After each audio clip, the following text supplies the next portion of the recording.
প্রেম মানে সহানুভূতি, শুধু ভালোবাসা নয়। অন্যের কষ্টটা অনুভব করতে পারার ক্ষমতাই আসল প্রেম। শ্রীকৃষ্ণ কখনো বলেননি আমাকে পাও, তিনি বলেছেন আমাকে বোঝো।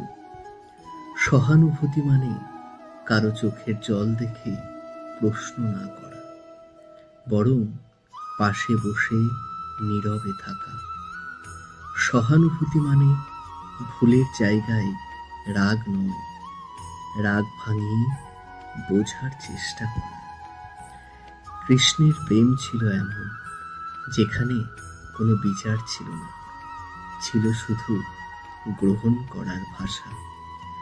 যেখানে অভিযোগ ছিল না, ছিল এক আকাশ ধৈর্য। আজ আমরা অনেকেই ভালোবাসি, কিন্তু খুব কমই যারা ভালোবাসাকে বুঝি।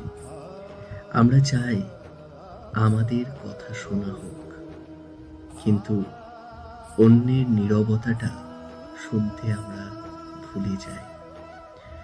ভগবান শ্রীকৃষ্ণ শেখান, যে প্রেম সহানুভূতিহীন, সে প্রেম বেশি দিন টেকে না।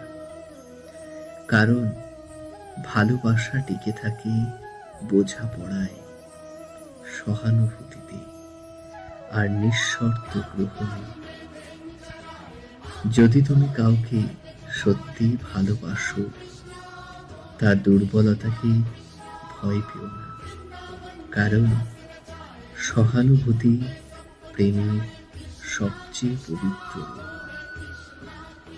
তাই ভগবান শ্রীকৃষ্ণ বলেন, প্রেম মানে সহানুভূতি।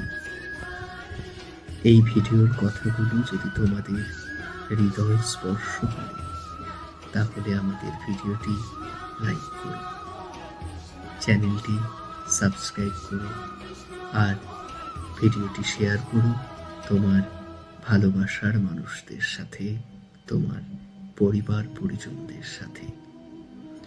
কমেন্ট বক্সে অবশ্যই লেখো জয় শ্রীকৃষ্ণ, হরে কৃষ্ণ।